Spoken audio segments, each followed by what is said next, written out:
Assalamualaikum warahmatullahi wabarakatuh. Waalaikumsalam warahmatullahi wabarakatuh. Ahlan wa sahlan. Selamat bergabung Ustazah Aan Rohana. Makasih Jazakallah khairan. Baiklah Ibu-ibu, waktu sudah menunjukkan pukul 19:41. Sudah melebihi 10 menit dari yang kita rencanakan. Acara kita hari ini akan kita mulai. Peringatan Hari Ibu yang dirayakan setiap tanggal 22 Desember dimaknai untuk mengenang dan menghargai kaum perempuan yang telah berjuang dalam merebut dan mengisi kemerdekaan Indonesia. Kongres Perempuan pertama menandai tonggak awal perjuangan perempuan Indonesia untuk turut ambil bagian dalam membangun bangsa dan negara. Yang terhormat narasumber kita hari ini, Ustazah Aan Rohana, yang kami hormati, Ketua Salimah PW Kalteng atau yang mewakili, dan Ketua Imani Kota Palangkaraya, beserta segenap jajaran pengurus di seluruh wilayah Kalimantan Tengah. Serta yang kami cintai dan yang telah join pada webinar kali ini, para sahabat Salimah dan anggota tim Ayo Bergerak di lingkup Kalimantan Tengah. Assalamualaikum warahmatullahi wabarakatuh. Pertama-tama, marilah kita panjatkan puji dan syukur kepada Allah Subhanahu wa Ta'ala, karena atas rahmat dan kebesarannya lah kita semua dapat hadir dan menyelenggarakan acara virtual peringatan Hari Ibu ke-92 tahun 2020. Meskipun di tengah pandemi COVID-19, semoga kita semua senantiasa sehat. Tak lupa salam dan sholawat kita teruntuk Rasulullah Shallallahu Alaihi Wasallam. Allahumma sholli ala Sayyidina Muhammad wa ala ali Sayyidina Muhammad.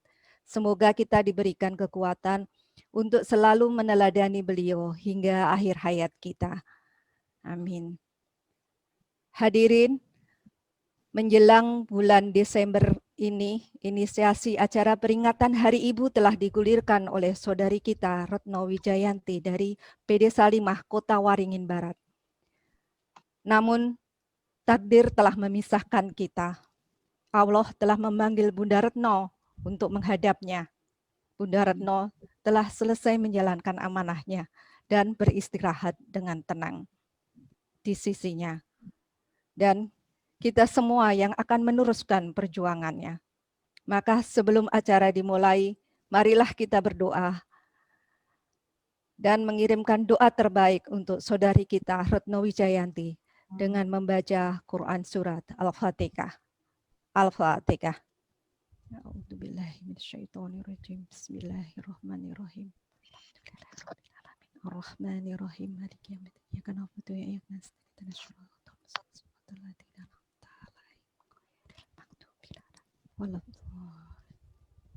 Amin. Hadirin yang berbahagia, kita awali acara kita hari ini dengan pembacaan kitab suci Al-Quran yang akan dibacakan oleh Saudari Nuli. Kepada Saudari Nuli, kami persilahkan. Bismillahirrahmanirrahim. Assalamualaikum warahmatullahi wabarakatuh. Waalaikumsalam warahmatullahi wabarakatuh. A'udzu billahi minasyaitonir rajim. Bismillahirrahmanirrahim. Wa wassaynal insana biwalidayhi ihsana. Hamalathu ummuhu kurha wa wada'athu kurha wa fisaluhu 30 syahra hatta idza balagha ashuddahu wa balagha 40 sanah qala rabbi awzi'ni an ashkura ni'mataka allati an'amta 'alayya wa 'ala walidayya a'mala salihan. وأن أعمل صالحا ترضى أصلح لي في ذريتي إني تبت إليك وإني من المسلمين أولئك الذين نتقبل عنهم أحسن ما عملوا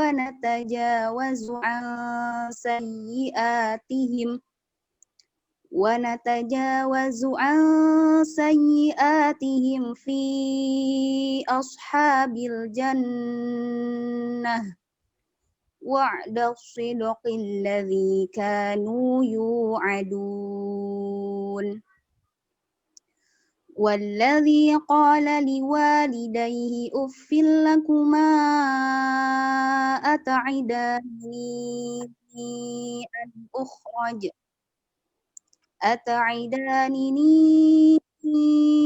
أخرج وقد خلت القرون من قبلي وهما يستغيثان الله ويلك آمن إن وعد الله حق ويقولون هذا إلا أساطير الأولين أولئك عليهم القول في أمم قد خلت من قبلهم من الجن والإنس إنهم كانوا خاسرين ولكل درجات مما عملوا وليوفيهم أعمالهم وهم لا يظلمون ويوم يعرض الذين كفروا على النار أذهبتم طيباتكم في حياتكم الدنيا واستمتعتم بها فاليوم تجزون عذاب الهون بما كنتم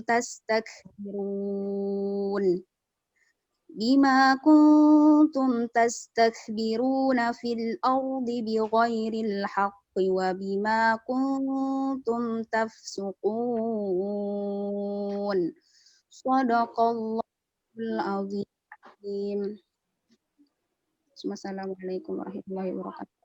Waalaikumsalam warahmatullahi wabarakatuh. Selanjutnya sambutan Ketua Salimah PW Kalimantan Tengah dalam kesempatan ini akan diwakili oleh Ibu Wijiasih SP. Kepada Ibu Wijiasih kami persilakan.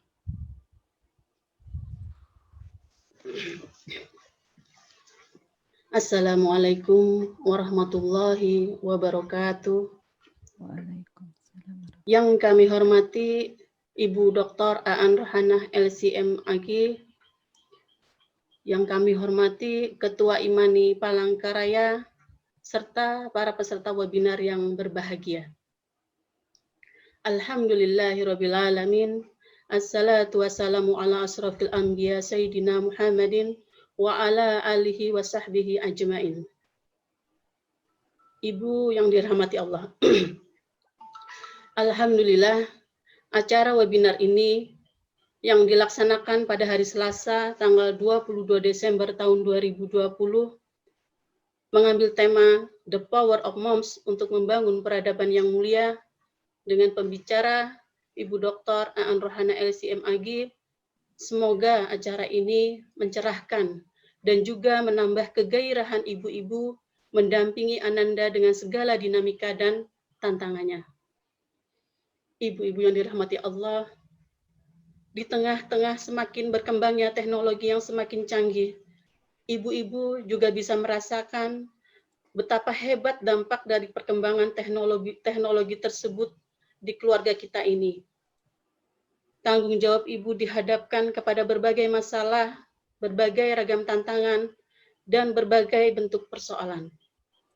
Salimah mengajak semua ibu-ibu untuk bersama-sama meningkatkan kualitas diri, anak, dan keluarga melalui beberapa program, yaitu program dakwah, program pendidikan, dan juga program ekonomi. Yang sejalan dengan visi Salimah yaitu sebagai ormas pelopor perempuan dalam meningkatkan kualitas ibu dan anak di Indonesia. Ibu adalah sekolah pertama. Ketika kita menyiapkan seorang ibu, berarti kita sedang menyiapkan lahirnya sebuah masyarakat yang baik budi pekertinya, negara yang unggul, sekaligus negara maju penuh berkah. Semoga langkah-langkah kecil ini menjadi andil Salimah dalam mewujudkan hal tersebut, dan semoga Allah selalu meridhoi. Akhirnya, mengucapkan terima kasih kepada narasumber beserta yang telah menghadiri webinar Salimah. Semoga silaturahmi ini terus terjaga. Dan terima kasih atas dukungannya sehingga webinar terlaksana dengan baik. Jazakumullah khair kepada seluruh panitia yang bekerja dengan tulus membantu terlaksananya webinar ini. Demikian sambutan dari saya. Bunga mekar di perbukitan, sawah luas di pedesaan. Terima kasih atas perhatian. Mohon maaf untuk kesalahan. Assalamualaikum warahmatullahi wabarakatuh. Waalaikumsalam warahmatullahi wabarakatuh. Terima kasih kepada Ibu Wiji. Hadirin sekalian, sejak awal negara ini didirikan melalui Dasar Negara Pancasila dan Konstitusi Undang-Undang Dasar Negara tahun 1945, Indonesia telah menjamin komitmen negara untuk memberi rasa aman, nyaman, dan kesejahteraan bagi seluruh rakyatnya dengan setara dan tanpa terkecuali.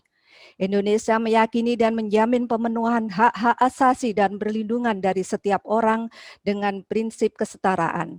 Dengan begitu, sudah sepatutnya kita mengedepankan pembangunan bangsa dengan meningkatkan semua peran, termasuk peran perempuan. Namun pada kenyataannya, masih menjadi keprihatinan bagi kita semua sebagai kelompok rentan perempuan masih terjajah lewat berbagai persepsi dan konstruksi sosial yang merugikan. Perempuan dikategorikan sebagai kelompok rentan bukan karena dirinya lemah, tetapi lebih pada mengakarnya budaya patriarki yang memposisikan perempuan di ruang domestik, sehingga dia tidak mampu untuk mengambil peran aktif di ranah publik.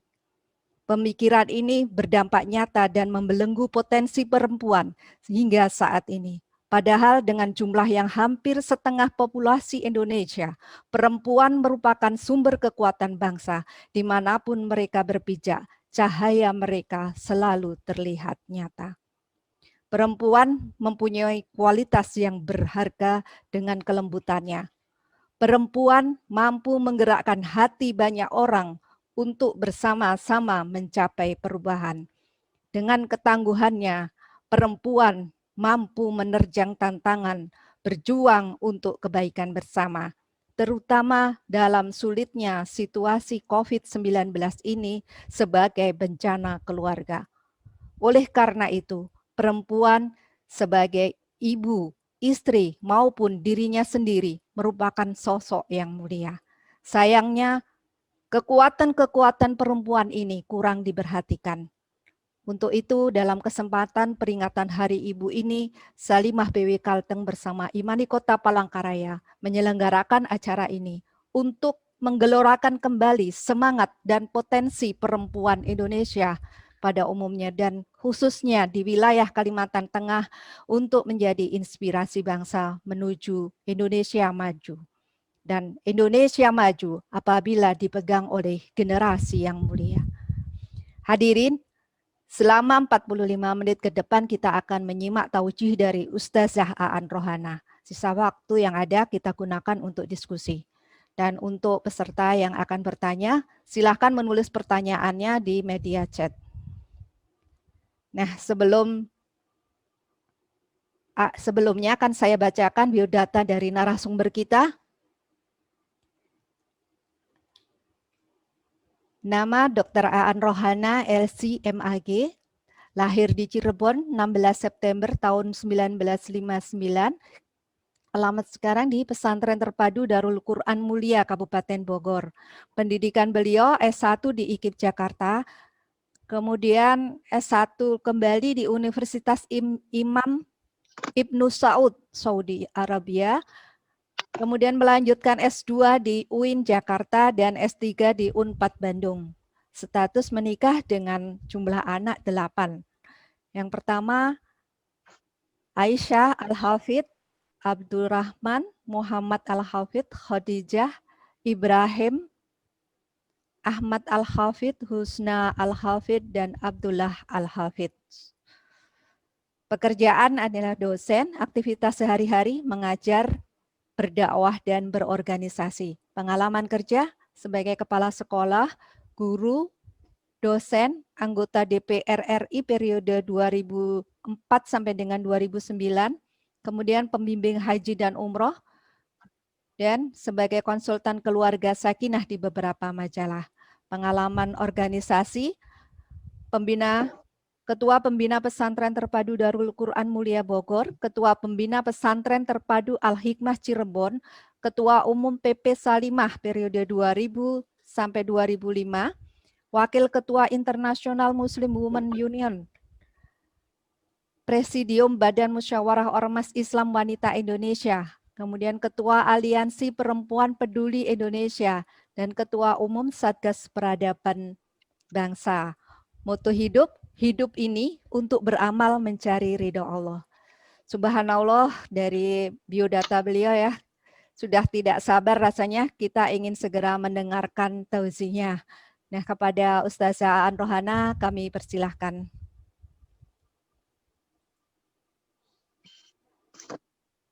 Assalamualaikum warahmatullahi wabarakatuh. Waalaikumsalam warahmatullahi wabarakatuh. Bismillahirrahmanirrahim. Alhamdulillahirabbil alamin. Wassalatu wassalamu ala asyrofil anbiya'i wal mursalin sayyidina Muhammadin wa ala alihi wa sahbihi ajmain. Yang saya hormati Ketua Salimah Kalimantan Tengah, kemudian Ketua Imani Palangkaraya, dan ibu-ibu hadirin hadirat yang hadir pada malam hari ini. Semoga ridho dan berkah dari Allah senantiasa berlimpah kepada kita, dan kita tetap menjadi hambanya yang istiqomah sampai husnul khotimah.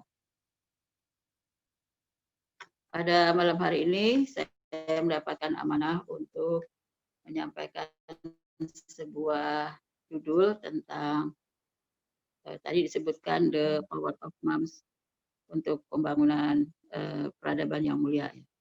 Saya sedikit ganti dengan judul Ibu Pondasi Peradaban. Ini satu tema yang sangat menarik, apalagi dibahas pada saat sedang memperingati Hari Ibu ya, tanggal 22 Desember ini. Kenapa kita harus membicarakan ibu sebagai pondasi peradaban? Karena sesungguhnya ibu itu adalah basis peradaban. Jadi kalau tidak ada ibu yang berperan di dalam keluarga, maka tidak akan ada peradaban yang bisa dibangun di sebuah bangsa, di sebuah negara, apalagi di tingkat dunia. Ibulah yang akan melahirkan peradaban melalui perannya di dalam rumah dan bahkan juga perannya di luar rumah. Sebagai basis utama peran perempuan ada di dalam rumahnya, ketika dilaksanakan dengan sesungguhnya, maka akan lahir menjadi sebuah peradaban yang besar. Karena itu kaum ibu jangan menyepelekan perannya, jangan mengabaikan perannya ya. Karena justru dengan adanya peran ibu inilah dunia menjadi indah ya, dunia menjadi maju ya. Dan bahkan ada keadilan, ada ketentraman, ada kesejahteraan, dan situlah akan ada menjadi. Kemudian yang kedua, karena itulah yang melahirkan peradaban. Selain ibu yang jadi basis peradaban, ibu juga yang melahirkan pemimpin peradaban. Jadi ketika ibu bisa betul-betul memerankan tugas sebagai pendidik, maka dialah yang memimpin peradaban ini. Anak-anak yang terlahir dari bimbingannya, dari pendidikannya, ya, dari segala pengorbanannya akan menjadi pemimpin peradaban. Karena itu cita-cita ibu harus besar ya ketika melaksanakan tugas dan peran sebagai ibu, karena dengan cita-cita dan visi yang besar inilah maka peradabannya akan semakin maju dan semakin meluas. Kemudian karena yang ketiganya ibulah yang menyiapkan generasi ya, penguat peradaban. Ibu sebagai sumber peradaban dan melahirkan pemimpin peradaban, maka ibu yang menyiapkan generasi ya, dan generasi ini akan memperkuat peradaban yang dibangun di dalam rumahnya. Ketika ibu bisa membentuk generasi yang betul-betul unggul, generasi yang unggul tidak hanya ilmunya, buah pikirannya, tapi juga unggul dalam akidahnya, dalam iman dan takwanya, unggul dalam akhlaknya, unggul dalam memberikan karya, sehingga bisa mentoreh prestasi ya, untuk bangsa dan negaranya, maka akan lahirlah ya, peradaban yang terus semakin meluas dan semakin besar. Tapi siapakah yang menyiapkan generasi semacam ini adalah ibu. Karena itu ketika ibu sebagai sumber peradaban bisa melahirkan anak-anak yang bisa memperjuangkan dan memajukan peradaban berikutnya, maka ibu menyiapkan ya generasi penguat terhadap peradaban ini. Karena itu ibu yang benar-benar berpikir tentang tugas dan peran yang besar, yang mulia, maka dia tidak akan menyia-nyiakan waktunya selama masih hidup. Dia akan gunakan kesempatan untuk bisa menyiapkan generasi penguat peradaban. Kenapa? Karena di balik itu semua dia meyakini bahwa banyak sekali kemuliaan yang diberikan oleh Allah Subhanahu wa taala untuk ya menjadi balasan bagi dirinya. Ibu yang meyakini ada balasan yang indah saat dia mampu menjadi basis peradaban, melahirkan pemimpin peradaban, bahkan menyiapkan generasi penguat peradaban, maka dia akan berusaha sepenuh hati, sekuat tenaga, dengan sepenuh jiwa ya, bahkan juga dengan seikhlas-ikhlasnya memberikan yang terbaik ya kepada generasinya. Dia meyakini bahwa Allah akan memuliakannya dengan balasan terindah karena ibu yang melaksanakan peran sebagai sumber peradaban atau basis peradaban dan memimpin peradaban serta melahirkan para pemimpinnya dan penguat peradaban ini, maka ibu ini meyakini semua pengorbanannya tidak akan sia-sia, akan dibalas oleh Allah seperti seorang mujahid di medan perang. Pahalanya sama seperti seorang yang sedang berjuang di medan perang untuk ya, fisabilillah. Kemudian juga dia meyakini bahwa dengan kesuksesannya menjadi basis peradaban bagi generasi, maka dia akan sukses mengantarkan anak-anaknya bahagia dunia dan akhirat. Anak yang menjadi pemimpin peradaban dan penguat peradaban tidak akan mungkin disia-siakan oleh Allah hidupnya, baik di dunia maupun di akhirat. Sebagaimana Rasul bersabda, al-jannatu tahta aqdamil ummahat, ya. Surga ada di bawah telapak kaki ibu. Bahkan lebih dari itu, ibulah yang justru menjadi tiang negara, menjadi benteng negara, ya, menjadi tonggak yang paling kokoh dalam memperkuat negara. Sehingga dia pantas sebagai sumber peradaban yang bisa melahirkan pemimpin peradaban dan bahkan memperkuat peradaban ini. Karena ada seorang ibu yang bisa berperan, maka tidak yang maju dan negara tidak akan menjadi negara yang kuat. Nah, karena itu pantas kalau kita sering mendengar al-mar'atu ibadul bilad, ya, bahwa wanita itu adalah tiang negara. Karena itu kita perlu membekali diri, ya, memperluas dan meningkatkan potensi. Karena apa? Dengan semacam ini maka kita akan bisa memberikan yang terbaik tidak hanya kepada generasi kita, tapi kepada masyarakat, bangsa dan negara. Bukankah kita sering mendengar sebuah syair yang sering dibacakan di tengah-tengah kita? Al-ummat dosah idza a'dataha a'datta sya'ban thaibal a'raq. ibu itu adalah sekolah, apabila dipersiapkan dengan baik, maka kamu sudah mempersiapkan sebuah bangsa yang berperadaban baik. Nah, karena itu ibu ya menjadi pondasi peradaban. Kemudian sebab yang keempatnya adalah membentuk generasi yang menghadang penghancur peradaban. Jadi ibulah yang membentengi hancurnya peradaban ini melalui generasinya. Dan generasi yang dibentuk menjadi pemimpin peradaban, penguat peradaban, maka dia akan membentengi semua yang akan menghancurkan peradaban yang sudah dibangun dari rumahnya.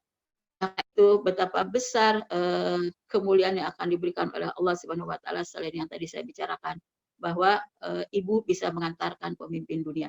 Ibu bisa mengantarkan tokoh dunia. Ibu bisa mengantarkan ya seorang laki-laki, bahkan seorang anak yang tidak hanya bermanfaat untuk dirinya, tapi bisa mengantarkan kepada kepemimpinan besar. Bukankah disebutkan mawaro akuli abdi min illam ro'ah? Tidak ada di belakang tokoh orang besar kecuali di sana ada seorang ibu ya.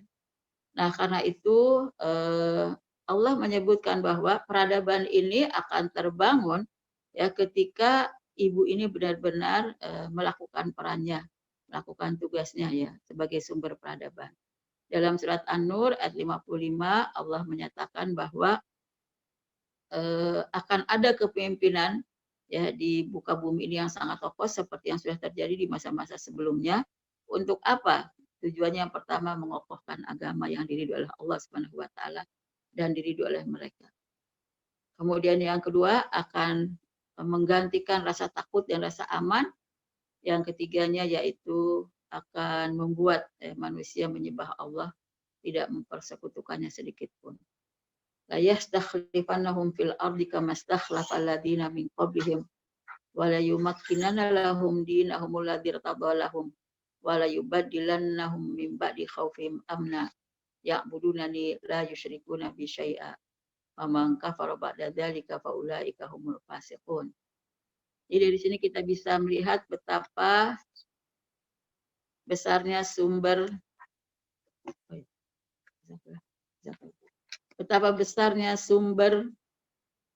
peradaban yang dibangun oleh seorang ibu ya melalui generasinya, dan itu akan sangat memberikan pengaruh yang sangat besar bagi bangsa, negara, dan bahkan dunia. Nah, karena itu ibu ya sangat penting dalam membangun peradaban.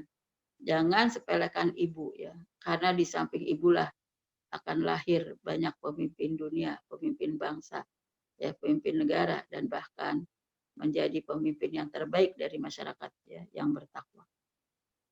Apakah betul bahwa ibu itu sangat penting dalam membangun peradaban? Pertama, sebagai buktinya adalah fakta sejarah. Sejarah telah membuktikan bahwa Rasulullah membangun peradaban itu dari rumah. Dengan motivasi al-jannatu tahta aqdamil ummahat, surga ada di bawah telapak kaki ibu. Surga di akhirat saja itu ada di tangan ibu, apalagi surga dunia.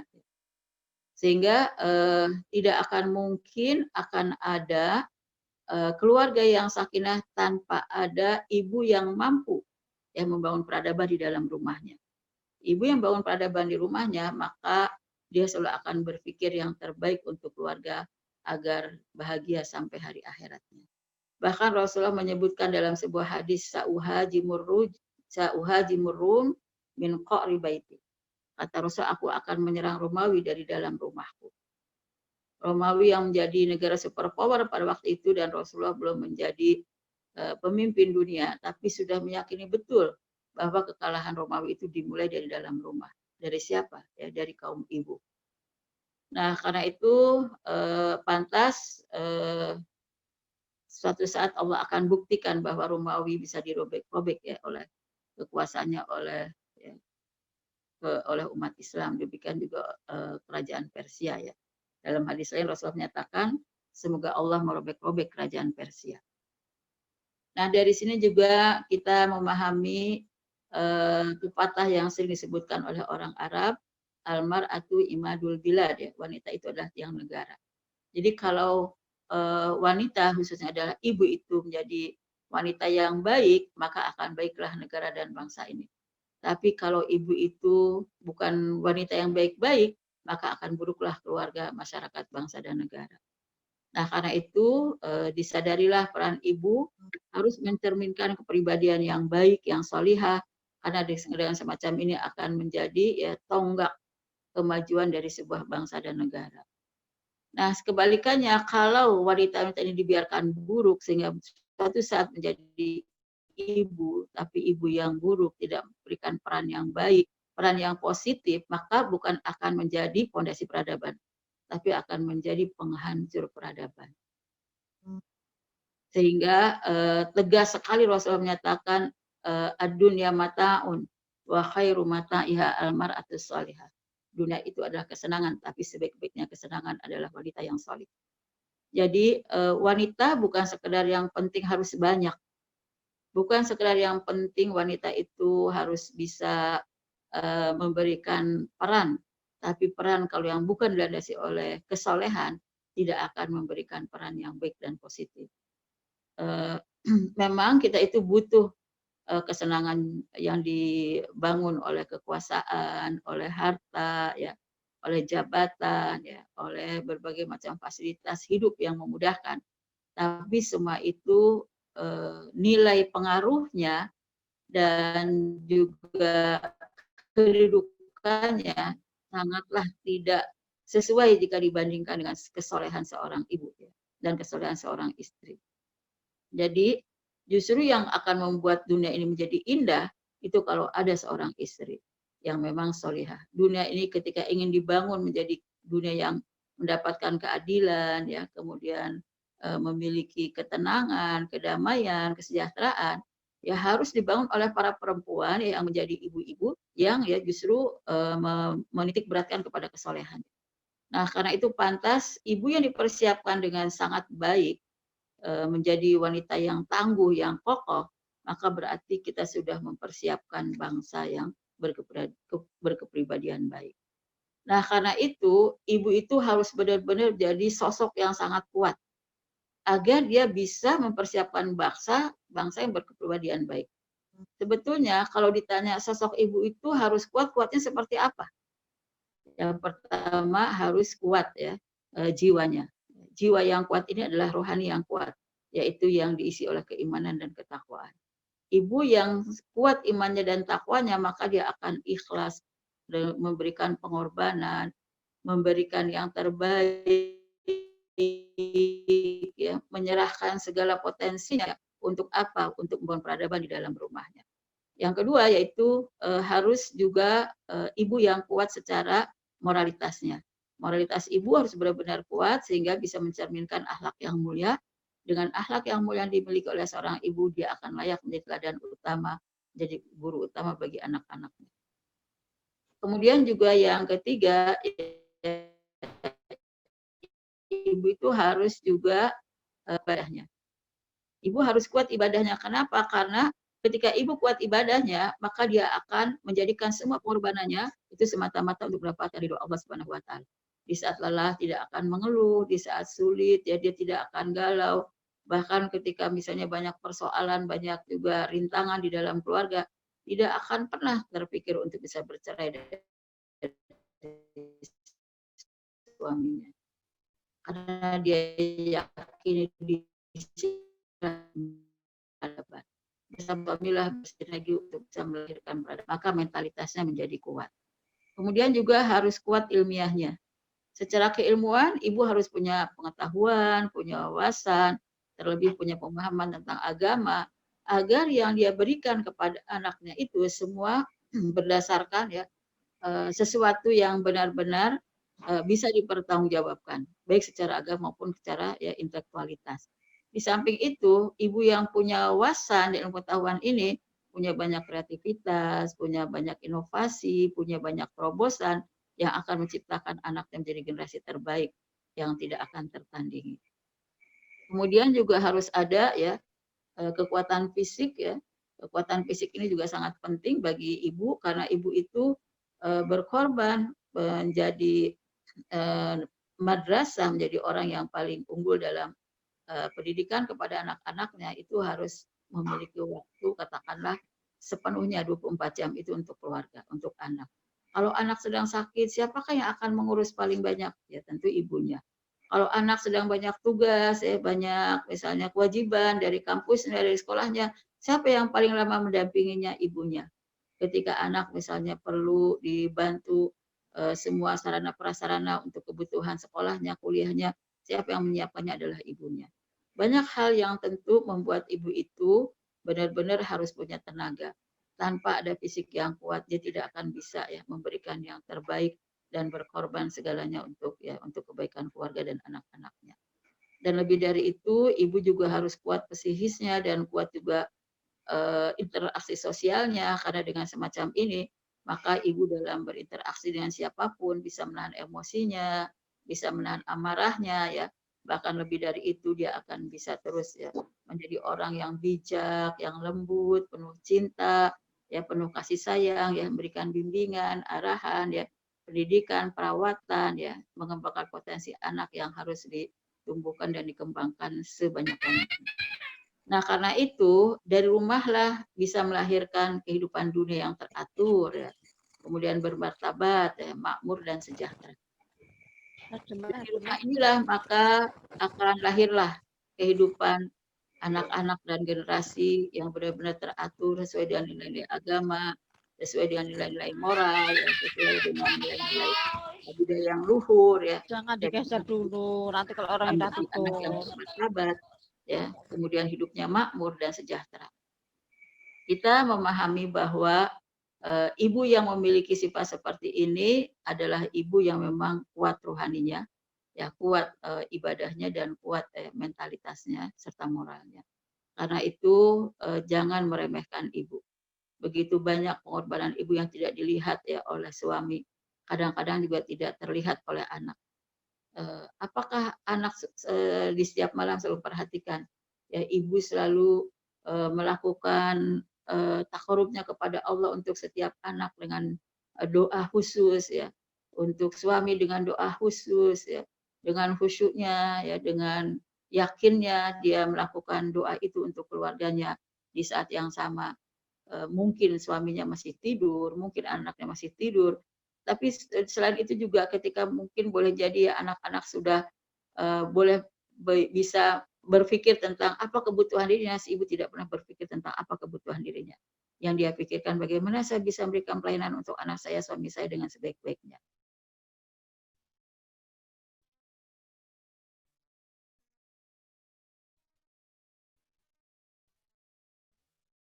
Karena apa ya, ingin belajar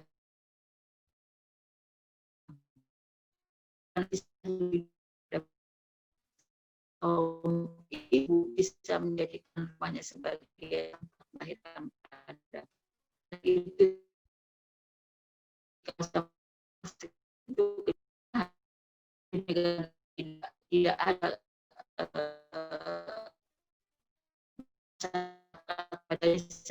yang dibangun oleh Rasulullah SAW. Tidak kembali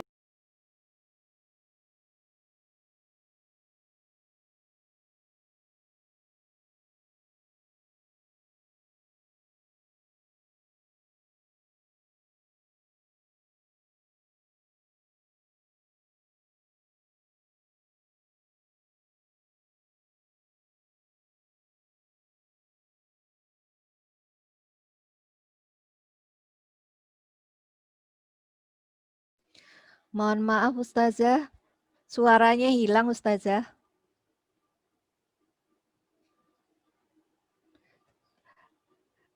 Mic-nya ke unmute Ustazah.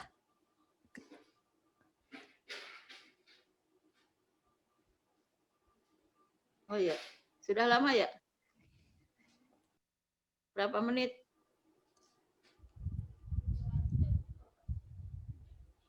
Oh ya, saya ulang ya, dari mana ya tadi? Tadi terakhir Ibu Ya, di realitas ya. Realitas Iya. sejarah. Realitas sejarah udah belum? Belum Ustazah. Belum ya? Saya ulang dari realitas sejarah ya. Yeah. Ya. Jadi ibu itu sangat penting dalam bangun peradaban. Karena fakta sejarah sudah membuktikan bahwa ibu memang betul-betul membangun peradaban dari dalam rumah. Di sini dalam fakta sejarah Rasulullah telah membangun peradaban dari rumah ibu, ya. Dalam sebuah hadis pada persoalan yang sangat sauhajimur rum min qa'ri baiti. Dalam sebuah hadis Rasulullah menyatakan, aku akan menyerang Romawi dari dalam rumahku. Siapa yang membangun kekuatan dari dalam rumah itu adalah kaum ibu. Karena kaum ibulah yang melahirkan generasi-generasi hebat. Karena kaum ibulah yang mendampingi suami tetap untuk menjadi orang-orang hebat. Demikian juga dalam hadis lain Rasulullah menyatakan semoga Allah merobek-robek kerajaan Persia. Padahal Rasulullah tidak menyerang mereka ya. Rasulullah tapi menyiapkan orang-orang hebat di dalam rumah ya, yang itu diperankan oleh kaum ibu. Rasul memberikan motivasi kepada kaum ibu, al-jannatu tahta aqdamil ummahat. Ya. Surga ada di bawah telapak kaki ibu. Ibu yang bisa menciptakan generasi terbaik, maka ibu sudah menyiapkan surga bagi anak-anaknya. Kemudian selain itu, ibu itu diangkat oleh Allah, kemuliaannya 3 kali lebih baik daripada kaum laki-laki. Jadi kalau ada sahabat bertanya Rasulullah, kepada siapa aku buat baik? Dengan 3 pertanyaan itu Rasulullah menjawab kepada ibumu, ibumu, dan ibumu. Baru yang keempatnya adalah kepada ayahmu. Nah ini peran besar kaum ibu dari dalam rumah mempersiapkan orang-orang besar yang bisa menaklukkan dunia. Nah karena itu wanita itu benar-benar sebagai tiang yang kuat, yang kokoh bagi sebuah negara. Jika dia baik, ya baiklah negaranya, ya baiklah bangsanya, tapi al-mar'atu imadul bilad, ya, bahwa wanita itu adalah tiang negara. Nah karena itu kita harus memperbanyak kaum ibu, ya kaum perempuan yang berkarakter, ya sesuai dengan karakter dalam agama, ya dalam agama kita, yang berkarakter agamis. Untuk apa? Karena dengan karakter agamis inilah maka dia akan memiliki kesolehan. Sementara kesolehan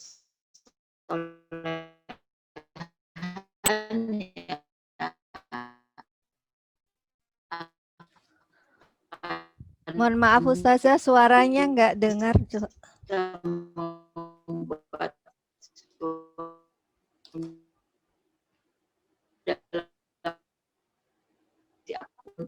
Ustazah izin suaranya. Ya. Suaranya nggak jelas Ustazah. Apa saya perlu ganti ya sebentar? Tolong diganti oleh saya di invite ya. Sebentar.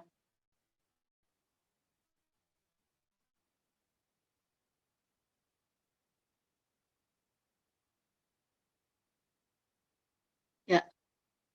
Sudah ada? Sudah Ustazah. Ya, sudah jelas. Sudah jelas. Sudah jelas ya?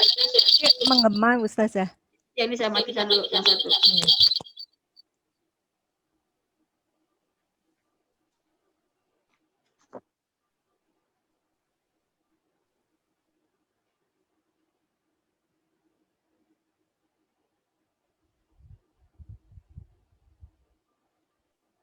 Halo, sudah jelas?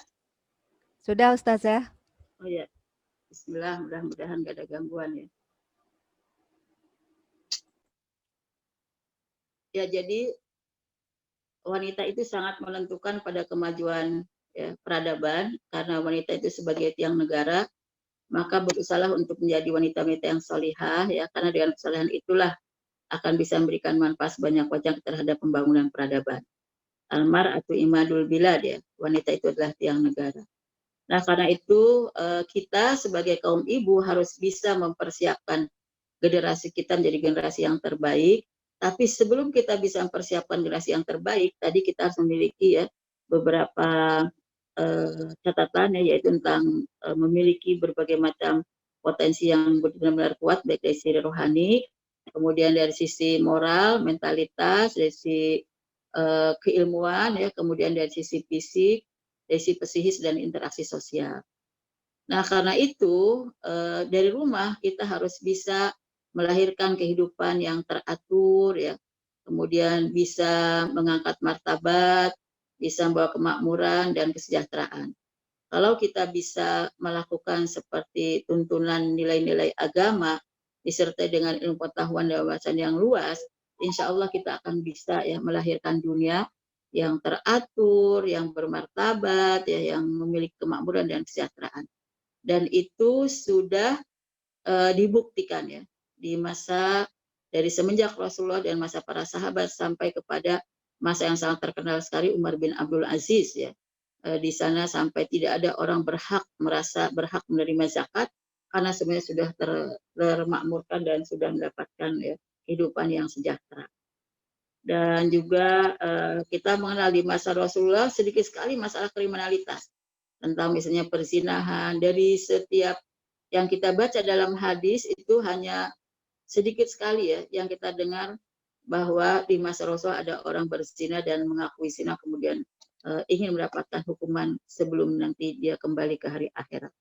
Dan itu tidak terjadi di masa sekarang ketika ya orang sudah tidak mengabaikan lagi, sudah tidak mempedulikan lagi dengan kesolehan.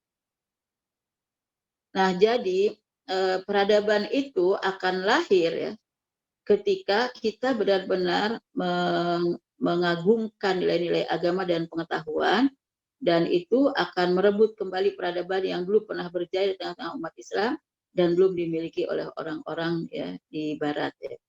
Nah, karena itu pantas kita harus kembalikan lagi peradaban Islam ya di tangan kaum muslimin untuk bisa menyaingi dan mengalahkan kembali peradaban Barat yang sudah mereka rebut dari umat Islam di masa lalu. Kemudian juga selain itu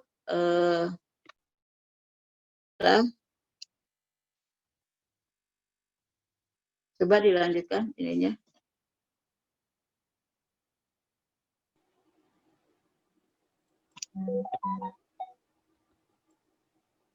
Ya, selain fakta sejarah juga tentu kita melihat ada fakta yang lain ya, yang bisa menunjukkan bahwa memang peradaban itu dibangun oleh ibu ya, dan itu sudah dimulai dari masa Islam itu pertama kali datang.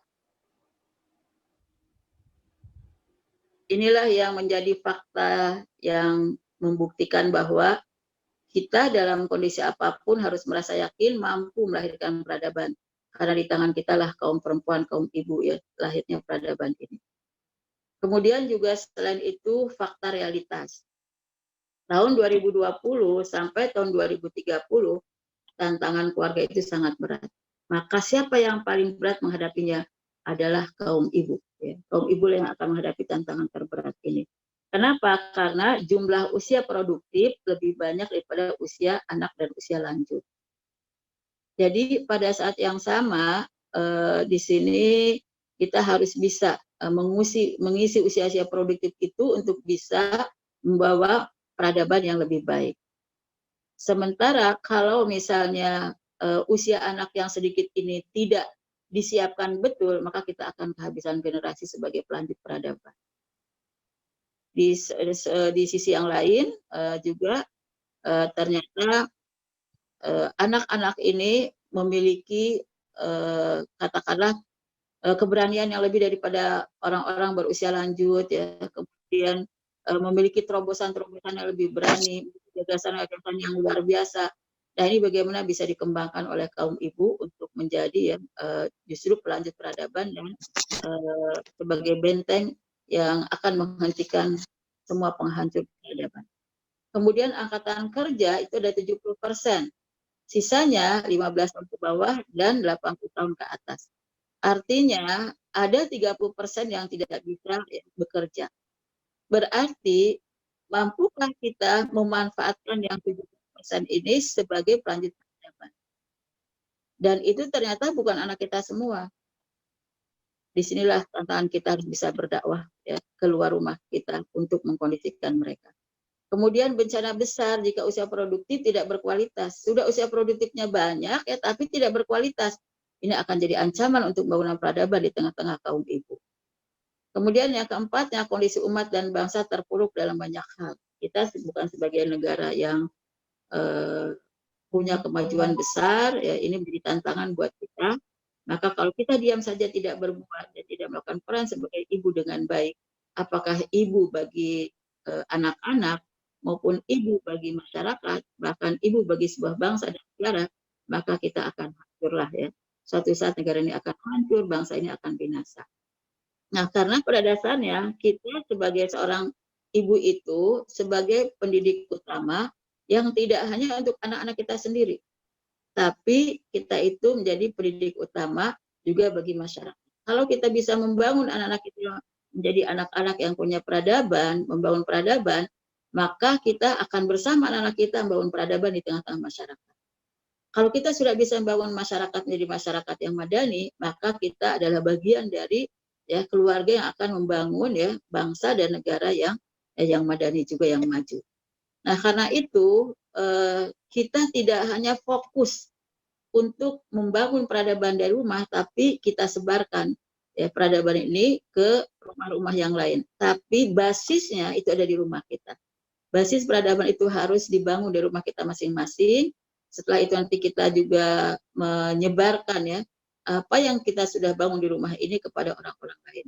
Jadi konsep tentang ketahanan keluarga, tentang keluarga sakinah, konsep tentang pendidikan anak, ya, konsep tentang pengembangan potensi diri, ya, termasuk pengembangan potensi anak-anak kita, menyiapkan generasi terbaik itu harus kita. Kaki tangan muka badannya, lepas bajunya. Harus kita sosialisasikan juga ya kepada ya keluarga. Kok ditutup pintunya nak? Masyarakat dan tutup pintunya sayangku. Mungkin tolong tidak diaktifkan speakernya oleh host ya, supaya nanti tidak ada suara dari yang lain.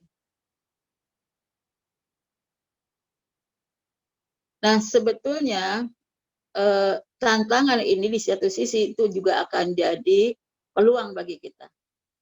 Peluangnya adalah peluang memperbanyak amal soleh kita, ya, memperbanyak kontribusi kita, ya, memperbanyak kesempatan untuk memberikan solusi, ya, sehingga pada saat yang sama ada juga kesempatan untuk menjadi yang terbaik dari semuanya.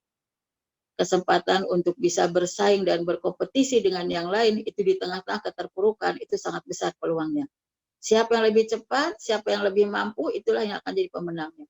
Bukankah di era globalisasi ini kita tidak hanya bersaing dengan penduduk katakanlah asli ya, penduduk pribumi, tapi juga dengan ya orang-orang yang hadir dari berbagai macam negara.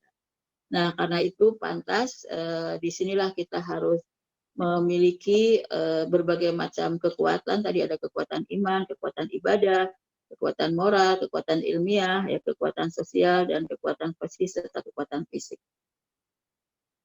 Sekarang makna dan esensi peradaban. Apa sih makna dan esensi peradaban ya? Dalam bahasa Arab itu artinya al-umron, al-hadarah, al-madaniyah. Jadi merupakan kemajuan ya, kemajuan yang harus terus diciptakan dengan upaya-upaya yang dilakukan oleh seorang ibu. Kemajuan apa ya yang harus dilahirkan? Di sini adalah intinya yaitu esensi peradaban itu adalah membentuk masyarakat yang memiliki sistem kehidupan yang lengkap. Jadi peradaban yang sebenarnya itu adalah satu sistem kehidupan yang benar-benar lengkap, yang sempurna. Dan itu tentu ada dalam nilai agama. Sehingga kalau kita ingin membentuk peradaban yang mulia, jangan lupakan agama sebagai basisnya. Yang kedua, untuk memperluas ya basis agama di dalam membangun peradaban adalah berkembangnya ilmu pengetahuan. Pengetahuan tidak boleh mati, ya, harus berkembang terus. Semakin berkembang ilmu pengetahuan dan teknologi, maka semakin besar peradaban yang dibangun ya, dengan landasan ya nilai-nilai agama. Kenapa harus mempertemukan peradaban ini dengan dua hal, yaitu nilai-nilai agama dan ya, ilmu pengetahuan? Karena dua hal ini akan dijadikan sebagai sistem kehidupan. Sistem kehidupan ya yang akan bisa membawa kemaslahatan ya, kebermanfaatan ya, yang tidak hanya di tingkat wilayah kecil lokal, tapi juga sampai nanti di tingkat dunia ya. Karena kita prinsipnya Islam itu adalah rahmat bagi ya alam semesta. Nah, karena itu peradaban akan terus kokoh dan berkembang ya selama ya berpegang pada nilai-nilai agama. Nah, dengan nilai agama inilah maka kekuatan ibu itu tidak hanya fisik, tidak hanya pengetahuan saja dan tidak hanya interaksi sosial, tapi dilandasi oleh kekuatan iman, kekuatan ibadah, kekuatan moral dan kekuatan ya ilmiah. Kemudian juga kita melihat bahwa peradaban yang besar itu memang harus benar-benar memiliki nilai kekuatan dan keagungan. Ya, memiliki nilai kekuatan dan nilai ya keagungan. Misalnya kita lihat ibu yang fondasinya kuat itu adalah seperti masjid yang dibangun atas dasar ketakwaan. Kalau fondasinya kuat seperti sebuah masjid yang dibangun dengan ketakwaan disebut dalam surat 9 ayat 109, maka ya ibu ini akan memiliki kepribadian yang tangguh, yang kuat, yang kokoh ya. Apalagi kita tahu dengan kepribadian ini akan mendatangkan banyak keberkahan. Misalnya kita dalam surat At-Tolak ayat 2 sampai ayat 5, dengan ketakwaan ini akan melahirkan banyak solusi, akan melahirkan ya, banyak rizki, ya, akan melahirkan banyak kemudahan. Wa may yattaqillaha yaj'al lahu makhraja wa yarzuqhu min haitsu la yahtasib. Wa may yattaqillaha yaj'al lahu min amri yusra. Jadi untuk bisa menjadi ibu yang visioner tentang pembangunan peradaban yang mulia ini sangatlah mungkin ya, dan sangatlah sesuatu yang realistis ya, selama dia memang melandasinya dengan ketakwaannya. Makanya tadi kesolehan perempuan itu sangat penting ya, kesolehan itu sangat penting.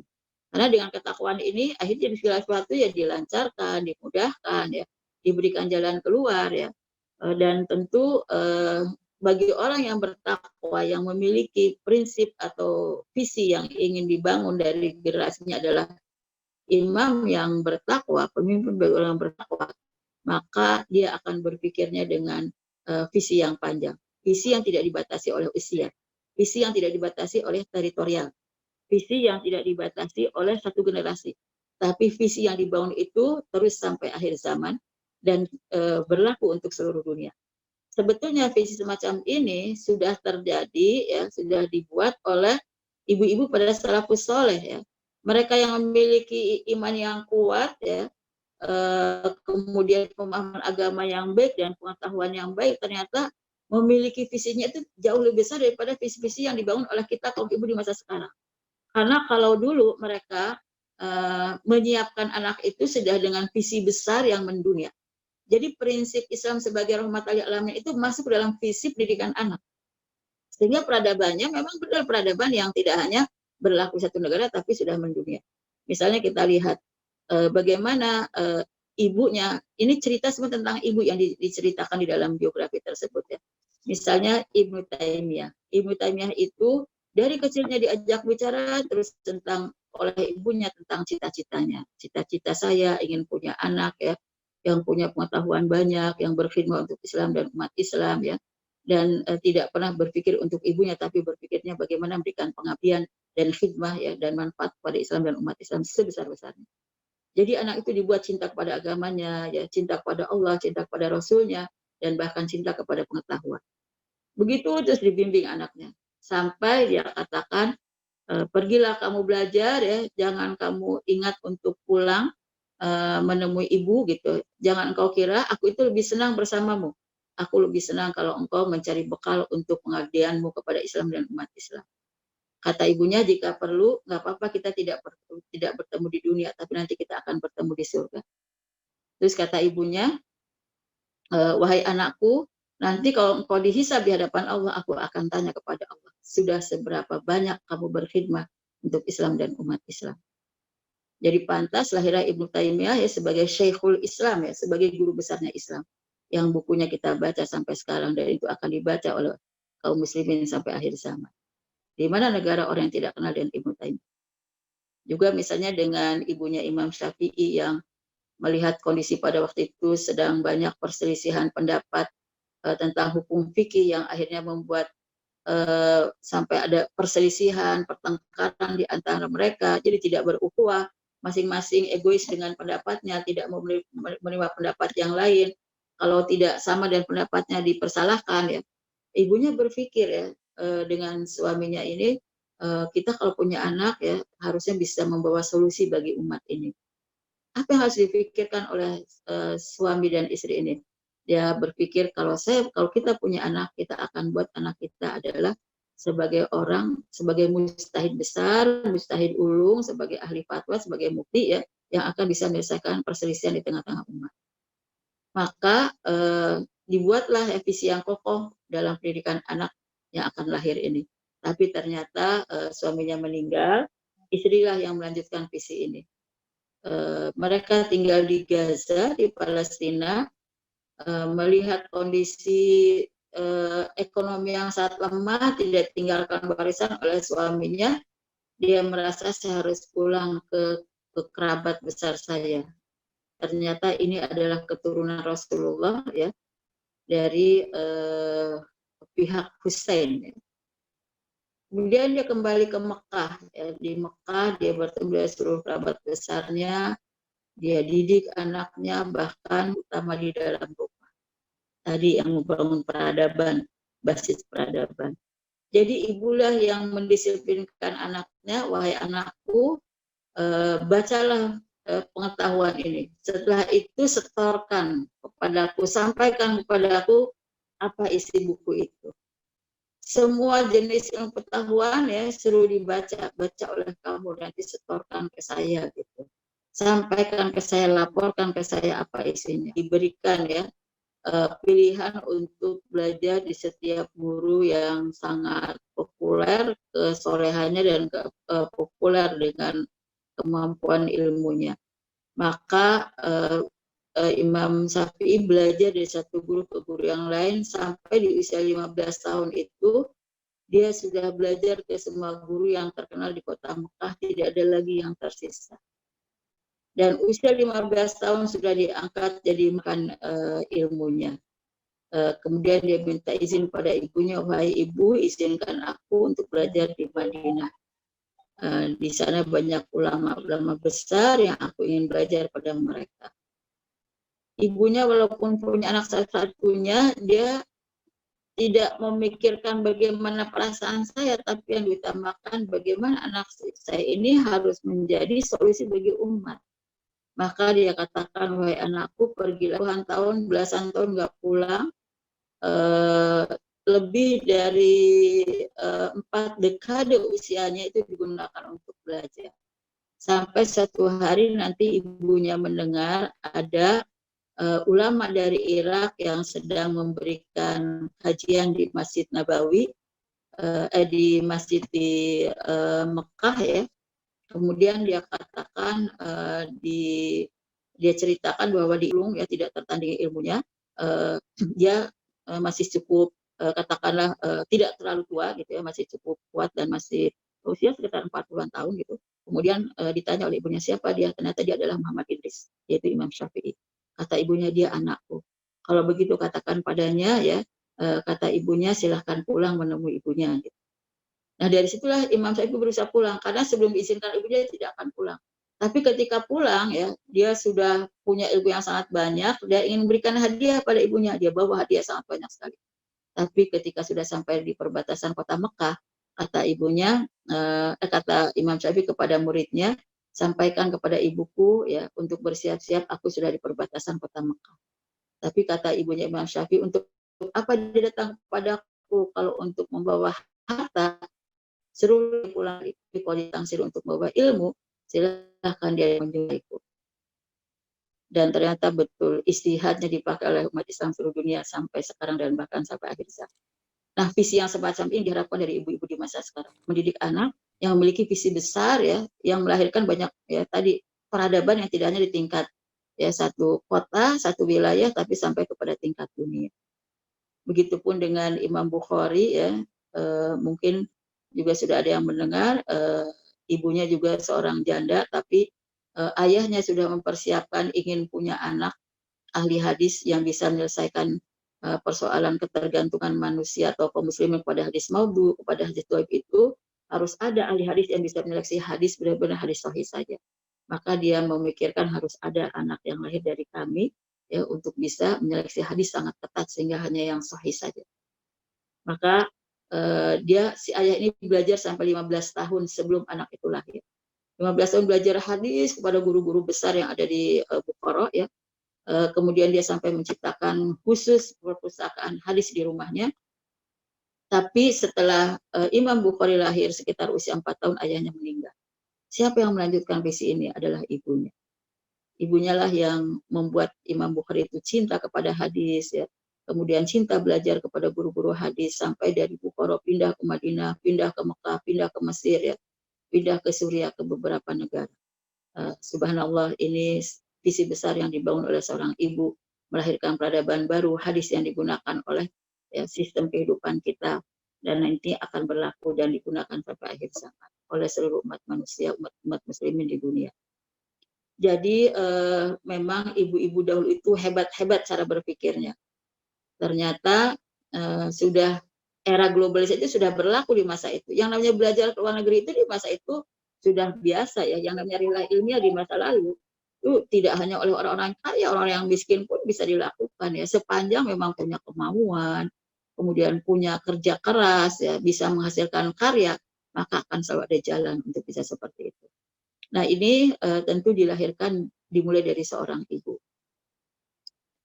Jika perlu, kita tidak hanya dengan tenaga, bahkan dengan air mata. Air mata pun kita curahkan ya dalam doa-doa kita untuk kebesaran peradaban yang dibangun oleh anak kita.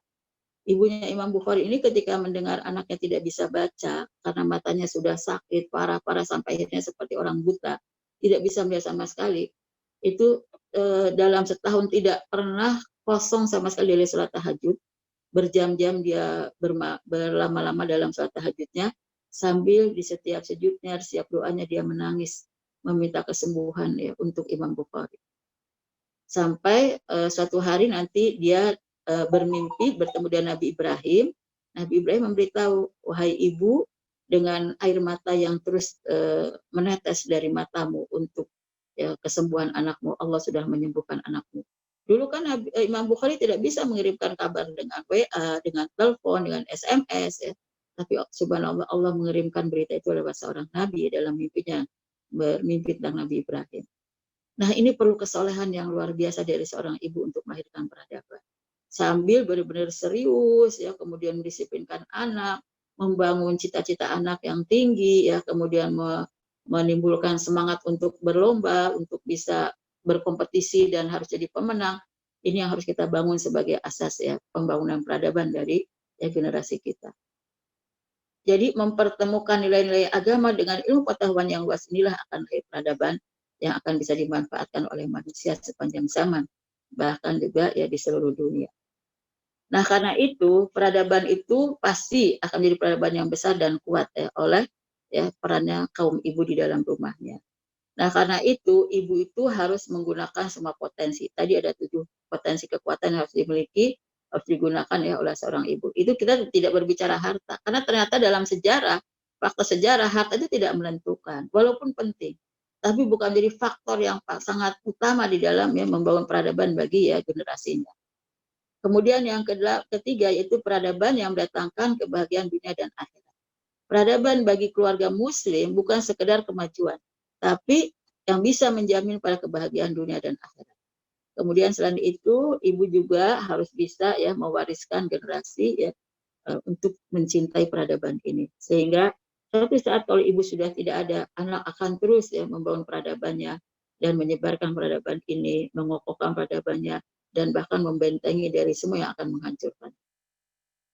Nah, apa jenis kontribusi ibu terhadap peradaban yang mulia ini? Yang pertama, bermitra dengan suami mewujudkan keluarga sakinah. Kenapa harus bermitra dengan suami? Karena keluarga yang sakinah tidak hanya bisa dibangun oleh seorang istri, tapi harus ada dari kedua belah pihak. Jadi harus ada kemitraan. Pandai-pandailah kita berkomunikasi, bermitra dengan suami, dan membangun sinergitas dengan suami untuk membangun keluarga yang sakinah. Sebab di sinilah, di keluarga sakinah akan lahir peradaban. Kalau keluarga itu tidak nyaman dihuni oleh anak, anak tidak bisa ya untuk bisa mencintai ilmu, ya, mencintai agama, apalagi sampai punya keinginan untuk berkhidmah, memberikan manfaat dan maslahat bagi masyarakat, bagi bangsa dan negara. Bukankah di tempat yang nyaman inilah maka akan terbentuk psikis yang bagus, rohani yang bagus, ya, mentalitas yang bagus, ya, akhlak yang bagus, dan lain-lain. Kemudian mengokohkan suami sebagai imam terbaik di dunia dan di akhirat. Suami, ya, kita jangan mempersalahkan kalau ada kekurangan, tapi kita motivasi, ya, terus kita dampingi, terus kita kokohkan, kita perkuat, ya. Karena bagaimanapun juga yang namanya suami pasti harus jadi imam. Sehingga pada saat yang sama kita bukan memperkecil dia, tapi bagaimana kita memperbesar dia, mengokohkan, ya, keimaman atau kepimpinan di dalam rumah tangga. Bagaimanapun juga anak itu harus punya idola dari ayah, tidak hanya juga dari ibu. Nah, ini kita harus, ya, sebagai istri mendampingi suami agar bisa betul-betul, ya, suami itu semakin kokoh sebagai pemimpin dalam keluarga. Kemudian mendidik anak-anak menjadi generasi berkualitas dan berprestasi. Ini jadi tugas kita, ya, walaupun ayah juga memiliki tanggung jawab untuk mendidik anak-anak, tapi kenyataannya waktu yang terbanyak mendampingi anak adalah ibu. Maka ibulah yang punya tanggung jawab besar, ya, untuk bisa, ya, mendidik anak-anak.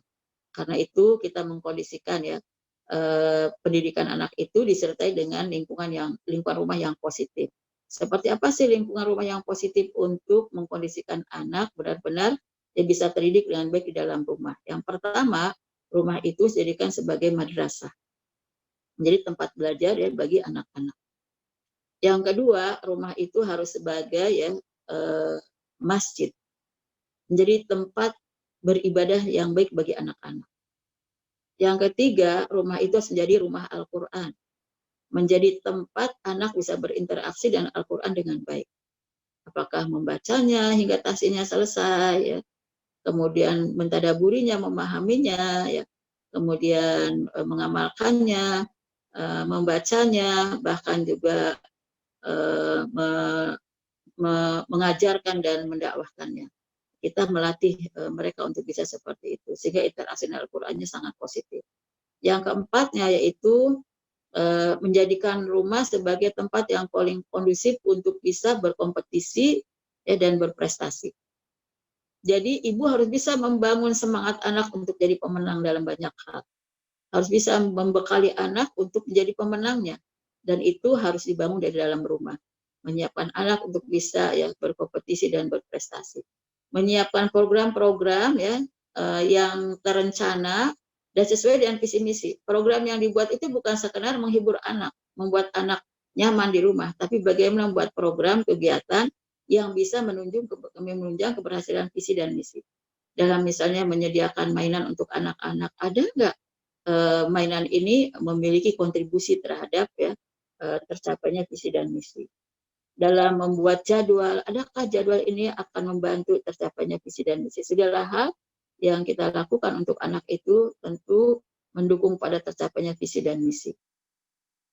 Kemudian juga melatih anak di dalam rumah ini untuk bisa peduli, ya, kepada masyarakatnya.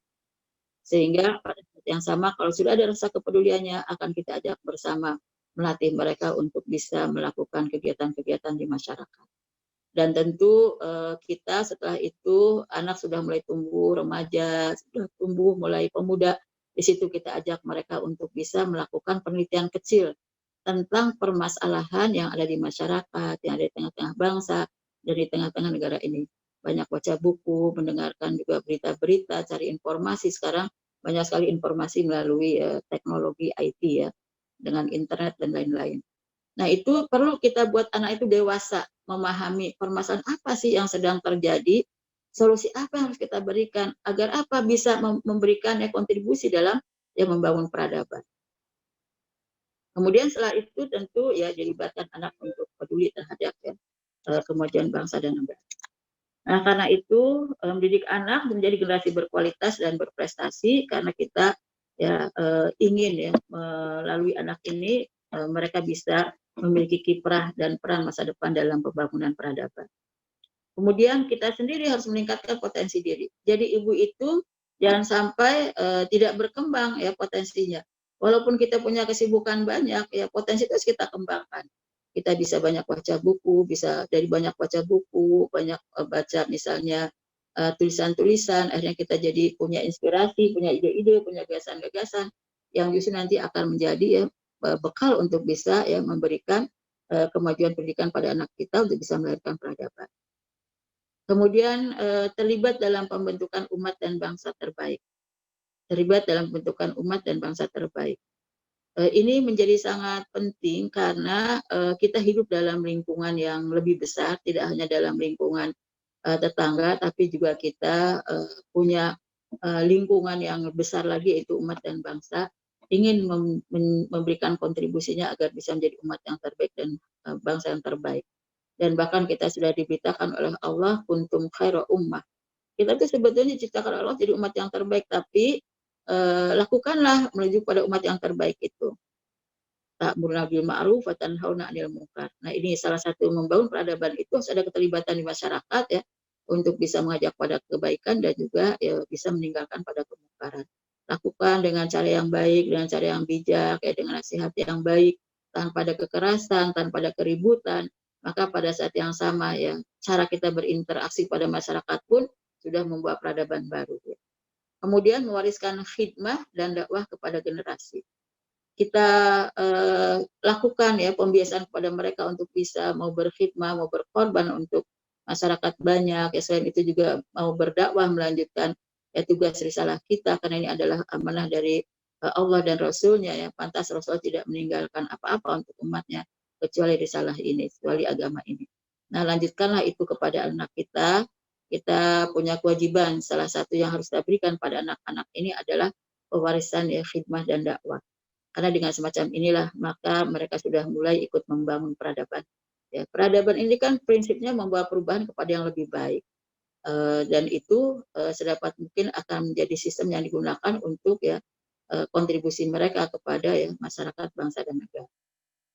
Jadi kembali kepada inti dari peradaban ini, kita membangunnya dengan mengokohkan nilai-nilai agama dan juga ilmu pengetahuan yang nanti akan dijadikan sebagai ya, pedoman kita ya, menjadikan sumber pegangan kita dalam membangun kebaikan-kebaikan sebagai lahirnya sebuah peradaban. Nah, inilah yang tentu harus kita lakukan. Dulu di masa lalu ya kita bisa mengenal banyak sekali peradaban-peradaban yang dibangun ya di masa salafus soleh dulu, sehingga lahirlah berbagai macam pengetahuan yang lahir dari umat Islam ya, berbagai kemajuan yang lahir dari umat Islam ya, sampai umat Islam itu berjaya, tertinggal dari kebodohannya, ketertinggalannya ya, karena mereka bisa ya dilahirkan oleh ibu-ibu yang terus ya melahirkan peradaban melalui generasinya. Ini yang bisa saya sampaikan, biar bermanfaat. Assalamualaikum warahmatullahi wabarakatuh.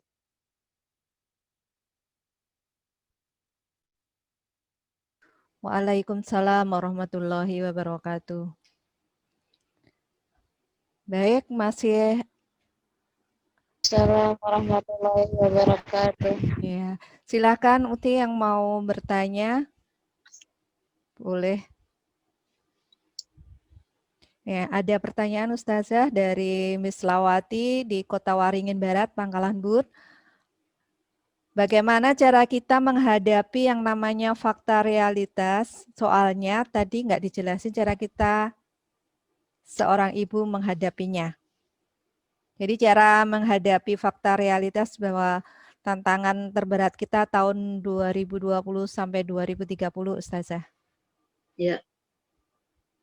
Ya, ini pertama jumlah usia produktif itu lebih banyak daripada usia anak dan usia lanjut. Kita ini kan masa depan itu kan untuk anak ya. Kalau yang usia lanjut itu sudah lewat, usia produktif itu yang sedang berjalan sekarang. Namun kalau kita berpikir tentang peradaban ke depan, maka kita harus pikirkan anak di masa sekarang. Kalau yang usia produktif itu kan sudah pada dewasa gitu, ngebentuknya juga sudah sulit, tapi kalau masih anak-anak itu masih dalam proses pembentukan. Nah, karena itu fokuslah kepada pendidikan anak-anak dengan sebaik-baiknya seperti yang kita inginkan, menjadi yang berkualitas, yang unggul, unggul dalam semua potensi yang harus dimilikinya. Jadi jangan sampai nanti ada anak-anak yang tersia-siakan. Tapi mungkin kalau ayah dan ibu sih pastilah ya punya perhatian, punya tanggung jawab untuk pendidikan anak-anaknya. Tapi kan ada sebagian ibu-ibu yang belum paham. Masih ada sebagian ibu-ibu yang belum paham, bahkan ada ya justru yang tidak bisa sekolah karena keterbatasan ekonomi, ya bahkan karena keterbatasan ekonomi, agama, dan pengetahuan orang tua, justru anak usia sekolah itu disuruh minta-minta, disuruh berpenghasilan, ya, tidak disuruh sekolah. Nah, lebih dari itu, ibu-ibu yang tidak memiliki visi tentang peradaban yang dibangun oleh anak ke depan, maka anak-anak itu dibiarkan main dengan gadget yang penting anteng, ya, tidak diberikan pendidikan yang bagus, ya, seperti yang kita inginkan. Sebetulnya semakin dini kita memberikan pendidikan yang baik kepada anak, maka semakin siap anak itu akan membangun peradaban. Kalau dulu, ya, jarang sekali ada anak usia 3 tahun sudah belajar membaca Al-Quran, usia 4 tahun sudah bisa baca Quran dengan lancar, kemudian sudah mulai bisa menghafal, ya. Sekarang kan sudah ada metodenya, sudah ada sistemnya. Nah, kenapa ini tidak kita sosialisasikan sebanyak-banyak kepada kaum ibu agar bisa mempersiapkan anak lebih awal. Kemudian juga bagaimana memadukan, ya, pendidikan itu antara agama dan pengetahuan, antara akhirat dengan dunia, ya. Itu juga sangat penting, ya, dengan sistem terpadu yang digunakan dalam proses pendidikan, ya, itu sedapat mungkin, ya, dimiliki oleh semua orang. Nah, sementara orang-orang yang memiliki usia anak ini kan tidak semuanya mampu menyekolahkan anak dengan di sekolah-sekolah terpadu, karena sekolah terpadu biayanya lebih mahal sebab gurunya lebih banyak, waktunya lebih panjang, ya, fasilitasnya juga harus lebih lengkap, ya. Tapi kita sebagai anggota masyarakat harus memikirkan bagaimana memberikan, ya, pendidikan yang terpadu kepada anak-anak sehingga ada pengetahuan dunia dan pengetahuan akhirat. Tadi kita katakan harus ada pertemuan antara nilai agama dengan ilmu pengetahuan. Nah, kita buat, ya, bagaimana kelompok-kelompok orang yang semacam itu dibuat, misalnya sekolah, kalau pagi sekolah SD, hanya belajar umum, bisakah kita membuat kegiatan pendidikan di siang hari atau di sore hari khusus untuk agama kepada mereka. Kalau kita misalnya tidak bisa membayar gurunya sendirian, ya kita ajak ramai-ramai. Kemudian kita tidak bisa menciptakan anak kenal Al-Quran lebih dini. Kita bisa beramai-ramai bersama ibu-ibu semuanya. Kita buat rumah Quran, ya, untuk 10 anak, 15 anak, kita panggil 1 guru, 2 guru, nanti kita bayar sama-sama. Walaupun mungkin secara kelembagaannya kita belum punya yayasannya, tapi yang penting sekarang artinya praktek dan tanggung jawab kita membuat anak usia dini ini lebih memiliki masa depan untuk pembangunan peradaban. Karena usia anak ini cuma sedikit dibandingkan dengan usia produktif. Jangan sampai suatu saat kita nggak ada generasi pelanjut, punah, nggak ada anak lagi. Sekarang kan orang lebih senang punya anaknya sedikit daripada jumlah anak yang banyak seperti di masa lalu. Nah, ini tantangan buat kita, semakin sedikit usia anaknya, semakin sedikit pula, ya, SDM yang bisa membangun peradaban di masa yang akan datang. Tapi kita tugasnya adalah bagaimana membuat anak usia dini ini, ya, anak-anak di usia yang sekarang ini, yang masih kecil-kecil ini, dipersiapkan untuk punya kualitas yang baik di masa yang akan datang. Dan kita ikut serta membangun di tengah-tengah masyarakat. Kemudian yang usia produktifnya, ya perlulah kita dakwahi, walaupun tidak bisa kita siapkan seperti usia anak, ya, atau usia dini, tapi usia produktif ini ketika disentuh oleh nilai-nilai, ya, disentuh oleh permasalahan yang banyak di masyarakat, siapa tahu jadi tergugah hatinya, akhirnya dia mau berbuat juga untuk yang membangun bangsa dan negara, sehingga lahir peradaban-peradaban baru di tengah masyarakat. Kemudian juga angkatan kerja 70%, sisanya 15 tahun ke bawah dan 60 tahun ke atas. Jadi memang yang sisa yang 15 tahun ke bawah ini akan punya, ya, sebagai generasi masa depan itu sedikit sekali gitu, ya. Itu kan 15 tahun ke bawah dan 60 tahunnya itu 30%. Kalau dibagi 2, yang 15 tahun itu berapa gitu. Nah, ini juga satu tantangan buat kita, ya, jangan sampai membatasi anak cuma 2, apalagi 1, ya. Karena di negara-negara maju, ya, mereka sudah merasakan kekurangan terhadap generasi pelanjut, generasi penerus, ya. Sebab, ya, yang menikah sedikit, banyak yang punya single parent. Sementara yang laki-laki melakukan LGBT, tidak mau bergaul dengan perempuan. Ada mungkin perempuan melakukan hubungan laki-laki tapi di luar nikah, jadi kalau hamil digugurkan. Nah, yang semacam ini kan tidak akan melahirkan, ya, anak untuk, ya, membangun masa depan, ya, dan juga membangun peradaban. Jadi ini satu persoalan buat kita. Nah, karena itu angkatan kerja yang 70% ini ada baiknya juga didakwahi, ya, diberikan pemahaman-pemahaman yang baik agar mereka juga ikut terlibat dalam pembangunan peradaban. Sementara yang sisanya 15 tahun itu kita manfaatkan betul usia-usia milenial ini, ya, untuk bisa, ya, memiliki kualitas yang baik. dengan pendidikan yang serius ya.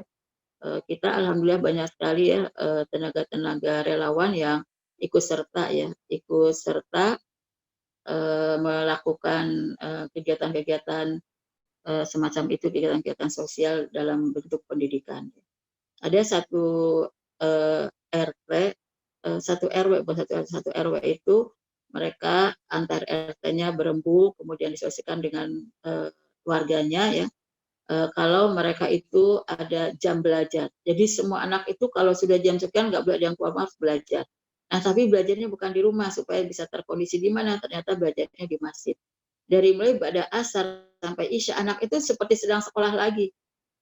Dicarikan gurunya ya dari warga setempat, kemudian ibu-ibu, bapak-bapak itu memberikan iurannya untuk memberikan honor kepada ibu. Dan bahkan anak tuh sudah bawa Quran, bawa makanan, bawa makan untuk makan nanti setelah selesai belajar sekitar jam 5:30 tuh mereka udah makan. Nanti berlanjut sampai setelah maghrib itu mengerjakan PR, pulang ke rumah udah selesai semua, ibunya udah enak, bapaknya udah enak ya. Nah itu karena lingkungan. Itu ketika ada tanggung jawab semacam itu kan sangat bagus. Ini kan untuk anak milenial bagus sekali. Jadi mereka tidak menggunakan waktu yang sia-sia. Kemudian usia produktif tapi tidak berkualitas. Nah ini tantangan buat kita dan ini nggak bisa diperbaiki karena udah lewat masanya ya. Bagaimana kita mempengaruhi orang-orang yang sudah dewasa, apalagi ya, mereka punya aktivitas ya untuk bisa kita libatkan dalam pembangunan peradaban atau sebagai pembangun atau juga sebagai penerus pelanjut peradaban. Nah jadi satu hal yang juga sulit ya, kondisi umat dan bangsa sedang terpuruk dalam banyak hal. Kalau ini memang harus diatasi bersama-sama, ya tidak oleh kaum ibu tapi juga oleh kaum bapak-bapak. Kemudian juga tidak hanya oleh yang sudah tua, yang tadi usia produktif, apalagi sudah usia lanjut, tapi juga oleh anak-anak yang muda. Jadi ini harus melibatkan semua SDM, ya semua usia agar bisa menyelesaikan ya keterpurukan ini. Mungkin itu ya. Dan intinya kita kerjasama, buka jaringan lebih banyak agar banyak orang yang peduli untuk bisa membantu ya persoalan yang kita hadapi di tengah-tengah masyarakat. Kemudian pertanyaan berikutnya tadi sudah ada ya tentang Ustazah, ini ada jika anak selalu dipacu untuk menjadi pemenang dan akhirnya dia menjadi anak yang ambisius dan sangat down jika belum menjadi pemenang atau juara, bagaimana Ustazah? Ya, ibu harus bijak. Kalau tidak jadi pemenang ya berarti memang ada yang lebih pintar lagi, lebih semangat lagi, lebih rajin lagi ya kita tingkatkan kemampuan dia. Selain itu juga kita berikan kesadaran bahwa yang namanya takdir itu tergantung kepada nasib yang ditentukan oleh Allah, tidak hanya berdasarkan usaha kita. Jadi takdirnya dijemput dengan dua hal, dengan usaha yang keras, yang kedua ya dengan doa kepada Allah Subhanahu wa taala karena takdir atau keputusan Allah tidak bisa dirubah kecuali dengan doa. La yuradul qadha illa bidu'a. Tapi pada saat yang sama kita beritahu kalau misal jadi pemenang tidak boleh sombong, tidak boleh takabur dan tidak boleh puas. Sudah merasa cukup sampai di situ. Tapi kalau misalnya kita diberikan kemenangan itu harus bersyukur, harus kita jaga. Sementara kalau kita tidak berhasil berarti kita harus lebih semangat lagi dan kita harus bersabar, pasti ada hikmah di belakang itu. Nah, pada saat yang sama kecenderungan ibu untuk membuat anak jadi pemenang itu tidak boleh berlebihan. Tetap kita harus bisa melihat kondisi anak. Kalau memang kondisi anak sedang tidak bisa ya, dipacu untuk seberat itu, maka jangan. Karena kita khawatir nanti akan tertekan psikisnya dan itu tidak akan berefek bagus. Orang yang tertekan psikisnya sehingga stres berkepanjangan, itu akan mengganggu kecerdasan otak, akan mengganggu kesehatan fisik, sehingga hilanglah nanti semangatnya, ya. Hadirlah putus asanya, dan bahkan lebih dari itu jadi anak yang nanti jadi punya penyakit. Jadi ya kita sih di satu sisi kita harus idealis, tapi juga kita harus berpikir tentang realistis. Ada hal-hal yang objektif yang harus kita akui ya, dan itu harus kita sesuaikan dengan kondisi dan kemampuan anak. Baik, pertanyaan selanjutnya Ustazah, bagaimana menanamkan sikap hikmah dan berdakwah kepada anak yang sudah menginjak remaja? Oh iya, kita libatkan, kita ajak ya anak-anak itu, kita kan biasanya kalau anak masih kecil kita ajak pada kegiatan kita. Tapi pada saat sudah remaja sekarang baru kita jelaskan. Kalau dulu cuma ikut-ikutan aja, kita ajak pada kegiatan-kegiatan kita ya, aktivitas sosial, aktivitas pendidikan, aktivitas dakwah, apa saja ya, banyak aktivitas yang kita bawa anak kita sekedar untuk ikut, karena memang kita juga nggak bisa meninggalkan di rumah ya, nggak ada yang bisa jaga. Tapi pada saat anak itu melihat apa yang dikerjakan oleh ibunya, mungkin hanya sekedar tahu, oh ibu tuh mengajar, oh ibu tuh misalnya ceramah, oh ibu tuh misalnya melakukan kegiatan bakti sosial. Tapi ketika anak sudah mulai beranjak sedikit ya SMP, terus kita jelaskan kenapa sih kita harus melakukan kegiatan pendidikan, kenapa sih kita harus berdakwah, kenapa sih kita harus melakukan kegiatan sosial. Nah itu kita jelaskan bagaimana pandangan menurut agama kita dan berikan motivasi kepada anak kita dengan janji-janji yang diberikan oleh Al-Quran dan hadis tentang keutamaan-keutamaannya. Supaya pada saat yang sama anak itu pertama melihat realitas masyarakat memang perlu dibantu, yang kedua dia menyadari ada kewajiban yang diberikan oleh agama, yang ketiga dia ingin mengejar, termotivasi, ada keutamaan-keutamaan yang akan diraih. Nah setelah itu baru nanti tolong bantu Umi ya, misalnya angkatin ini nih kita melakukan baksos, tolong bantu Umi ya buat misalnya kuponnya. Nah itu anak sudah mulai dilibatkan. Nah nanti ketika dia sudah mulai agak besar kita ajak jadi kepanitiaan. Kamu jadi panitia ini, panitia itu. Mulai kita libatkan sampai nanti jadi ketua panitianya, sampai nanti kita percayakan dialah yang akan mengelola ya kegiatan-kegiatan. Jadi seperti itu. Bangun dulu tanggung jawabnya dengan kegiatan yang kita lakukan. Bagaimana pengalaman Ustazah mengelola waktu antara sebagai ibu dan sebagai dosen, lebih khusus sebagai ASN yang memiliki amanah jabatan di tempat kerja yang terkadang waktu lebih banyak menyelesaikan untuk urusan pekerjaan? Saya bukan ASN tapi saya dosen. Saya dosen, saya daiyah ya. Ya, saya juga aktivis ormas ya. Tentu yang pertama sih kita bersepakat dulu dengan suami. Ini penceramah. Kita bersepakat dulu dengan suami. Alhamdulillah suami saya mengizinkan selama itu semua untuk kebaikan ya. Karena seorang suami tidak bisa menghalangi kewajiban yang sudah diberikan oleh Allah. Kita diwajibkan berdakwah, nggak bisa dihalangi oleh suami. Kita punya kewajiban untuk memanfaatkan ilmu ya. Suami juga nggak bisa menghalangi kewajiban untuk menyebarkan manfaat ilmu ini. Jadi yang pertama itu kesepakatan dengan suami. Yang kedua ada izin yang jelas. Ada izin yang jelas, kita tuh boleh keluarnya sampai jam berapa setiap hari itu gitu ya. Kalau saya dulu setiap maghrib sudah ada di rumah ya. Jadi ketika anak pulang sekolah asar, saya tuh nggak boleh lebih dari maghrib. Kegiatan apapun harus berhenti di situ. Sebelum maghrib harus sudah pulang. Tapi setelah anak-anak sudah mulai besar, saya mau jam berapa aja pulangnya selama jelas gitu kegiatannya di mana. Alhamdulillah diberi waktu oleh suami saya. Dulu bahkan saya kuliah, dan ini pentingnya kita benar-benar bermitra dan membangun sinergitas dengan suami ya. Dulu waktu saya kuliah, saya punya anak ke-7, saya kuliah S2. Sudah anak 8, saya baru S3. Dan saya juga meninggalkan rumah karena kuliah di Bandung. Jumat Sabtu saya kuliah, di sana berarti bermalam di sana.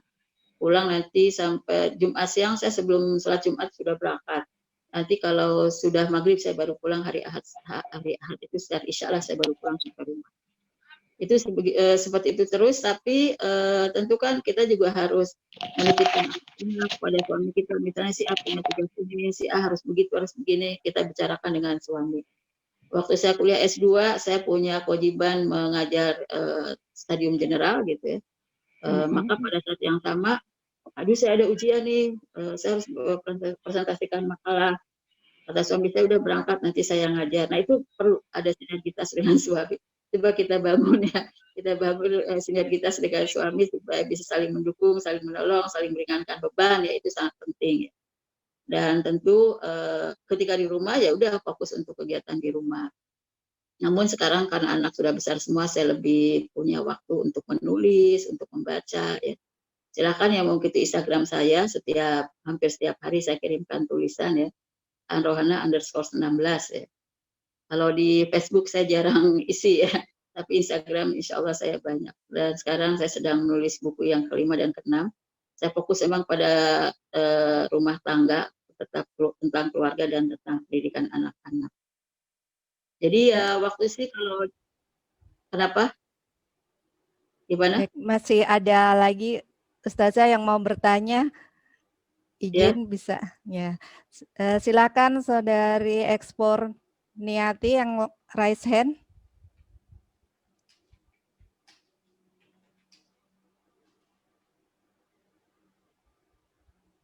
Mbak Ekspor Niati. Atau ini dari Mbak Ida Rahmawati, bagaimana berkomunikasi secara efektif kepada anak yang sudah dewasa? Ya, kalau dengan anak dewasa sudah seperti teman ya, kita bisa berdiskusi, sering bermusyawarah ya, saling menukar pikiran, saling bertukar pendapat ya. Kita pun kalau menegur karena sudah dewasa juga enak bicaranya. Kita tidak perlu panjang bicara kepada anak yang sudah dewasa karena dia sudah paham. Kita juga tidak boleh terlalu diulang-ulang ya, karena dia sudah mengerti, tapi jadilah sebagai teman dan sahabatnya untuk bisa berdiskusi, banyak berbicara, musyawarah, dan memang akan sangat baik kalau kita memiliki budaya bermusyawarah dengan anak setiap pekan sekali untuk melihat persoalan apa yang sedang dihadapi oleh anak, solusi apa yang harus kita beri, harus kita beri masukan apa gitu. Itu akan sangat baik. Seperti itu.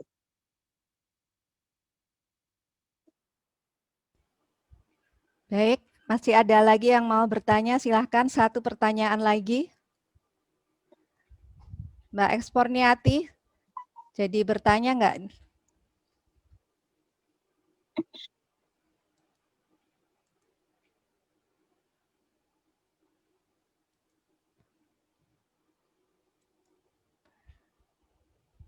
Baik, sepertinya udah nggak ada yang bertanya lagi, Ustazah. Ya. Ya, saya bacakan kesimpulan ya dari yang sudah Ustazah tadi sampaikan. Yang pertama, ibu adalah basis peradaban.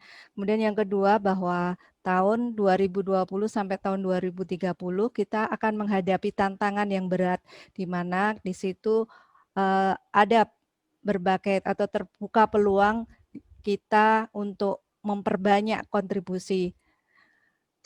Kemudian yang ketiga, sebagai seorang ibu kita harus kuat ya, kuat iman, ibadah, moral, ilmiah, sosial, psikis, dan fisiknya.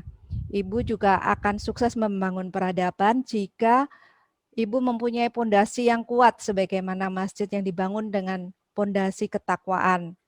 Nah, ketakwaan dan kesolehan akan menghasilkan solusi berupa rizki, akan menghasilkan solusi, rizki, dan kemudahan dalam setiap urusan kita. Kemudian seorang ibu juga harus mempunyai visi yang besar yang tidak dibatasi oleh usia, teritorial, maupun zaman. Kemudian menjadikan rumah sebagai tempat ibadah, sebagai masjid, rumah Al-Quran, dan tempat yang kondusif untuk berkompetisi dan berprestasi menjadi pemenang. Di dalam rumah juga harus disusun program yang menunjang visi keluarga, kemudian melatih anak peduli dengan sekitar, dan melakukan penelitian dan mencoba mencari solusi terhadap masyarakat yang ada di sekitar. Kemudian mendorong anak untuk berperan dalam kemajuan bangsa dan negara. Selanjutnya, ibu juga harus meningkatkan kompetensi dan menambah wawasan, serta memadukan antara agama dan ilmu pengetahuan. Dan yang terakhir, seorang ibu juga harus terlibat aktif dalam kegiatan atau aktivitas masyarakat. Demikian tadi taujih dan diskusi yang menarik tentang peran ibu untuk mempersiapkan generasi yang mulia. Semoga dapat menginspirasi kita dan memompa semangat untuk terus bergerak dan berkarya. Tidak berputus asa dalam mendidik anak-anak kita dan mempersiapkan mereka untuk sanggup menerima dan menjalankan amanah untuk membawa Indonesia menjadi negara yang maju. Semoga Allah Subhanahu wa taala meridhoi dan meringankan langkah kita semua menuju ke sana. Nah, sebelum berpisah, mari kita abadikan momen malam ini dengan dokumentasi foto bersama. Silahkan dibuka semua videonya, dan Mbak Miranti silahkan untuk mengambil dokumentasinya.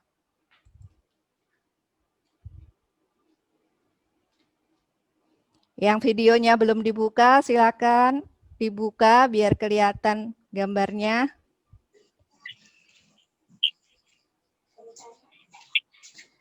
Kita kasih aba-aba ya. Ini ada 4 layar. Baca tuh nggak boleh ikut, Bang. 1, 2, 3. Layar kedua. 1, 2, 3. Layar ketiga. 1, 2, 3. Mbak Miranti bagaimana? Satu lagi, Bu. Sebentar ya, Bu. Ya. Alhamdulillah sudah. Alhamdulillah, foto bersama mengakhiri rangkaian acara kita. Terima kasih kepada Ustazah Aan Rohana atas kesediaannya mengisi acara malam hari ini. Semoga Allah membalas kebaikan Ustazah dengan kehidupan yang penuh keberkahan. Terima kasih juga kepada seluruh peserta yang bersedia join dan mengikuti acara hingga akhir acara. Mewakili segenap panitia, kami mohon maaf apabila dalam acara ini ada kekhilafan, dan kita tutup bersama dengan membaca hamdalah. Alhamdulillahirrabbilalamin. Bismillahirrahmanirrahim. Istighfar 3 kali. Astagfirullah. Dan doa kafaratul majelis. Subhanallah.